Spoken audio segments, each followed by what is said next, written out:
नमस्कार, प्रखर राजपूत को देख रहे हैं आप। आज तारीख 30 मार्च साल 2026 और इजराइल, फिलिस्तीन, लेबनान, पाकिस्तान, भारत समेत पूरी दुनिया की खबरों के साथ एक बार फिर से आपके सामने हाजिर हुआ। दोस्तों, आज गजब हो गया है। जी हाँ, बिल्कुल गजब हो गया और ये गजब कारनामा ईरान ने कर दिखाया है। और क्या कुछ किया है, ऐसा कारनामा कि मतलब इजराइल के अंदर लॉकडाउन जैसी स्थिति आ गई है। इजराइल की सरकार ने बाकायदा अपने लोगों से कहा कि तमाम लोग घरों में रहें, बाहर निकलेंगे तो बिना हमले के भी मारे जाएंगे। यानी ऐसा कांड ईरान ने कर दिया है कि अब इजरायलियों को घर के अंदर कैद होना पड़ेगा।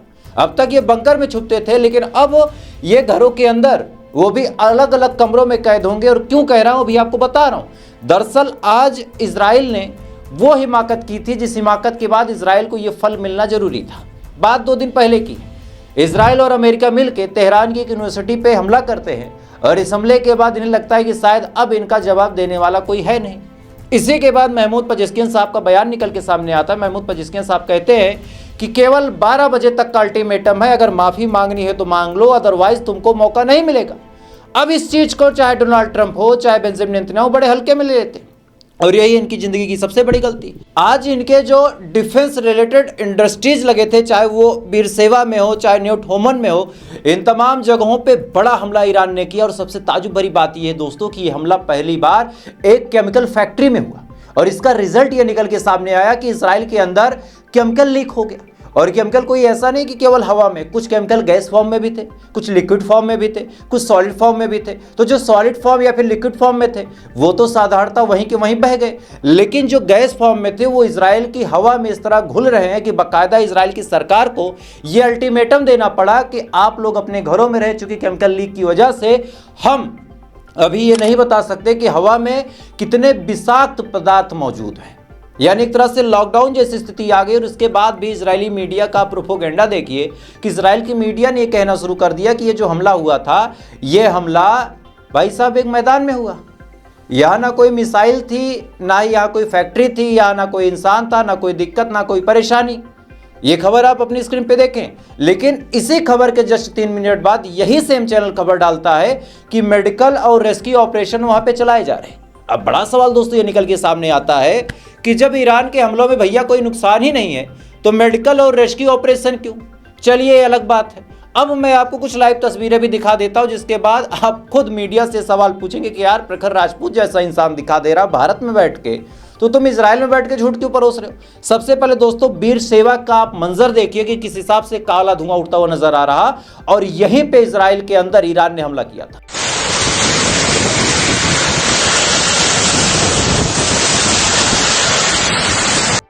Yo, what the fuck?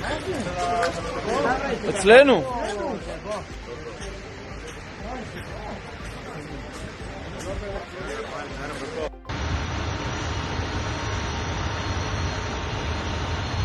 יא ווארדי.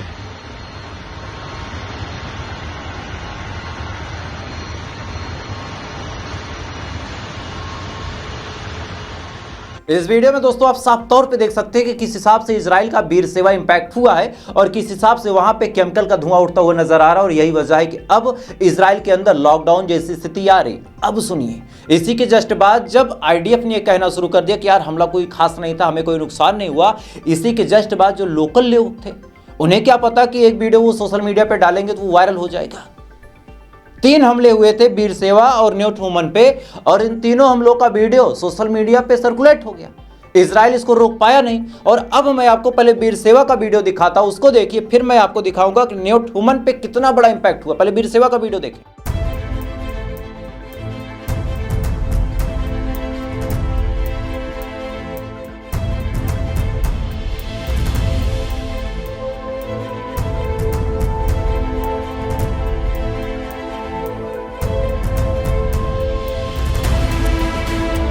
इस वीडियो में आप साफ तौर पे दोस्तों देख सकते हैं कि बीरसेवा के अंदर किस हिसाब से ईरान के हमले ने तबाही मचाई। और इसके अलावा दोस्तों जो न्यू ठोमन, जिसको डिफेंस इंडस्ट्री कहा जाता है, जिसके बारे में ये कहा जाता है कि यहाँ पे इजराइल के तमाम हथियार बनाए जाते हैं, उस न्यू ठोमन का वीडियो आप देखिए किस हिसाब से वहां पे इंपैक्ट हुआ।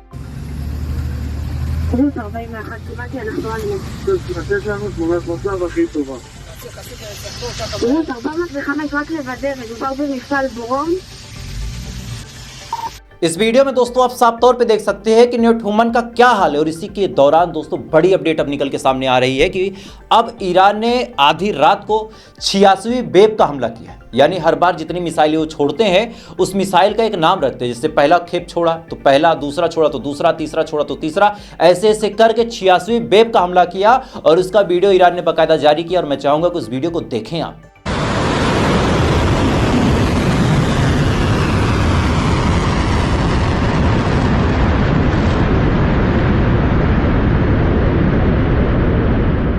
इस वीडियो में दोस्तों आप साफ तौर पे देख सकते हैं कि 86वीं वेव का हमला कितना ज्यादा खतरनाक था।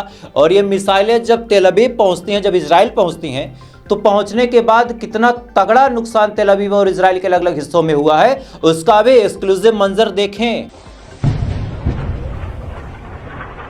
वाह वाह वाह वाह नफल पो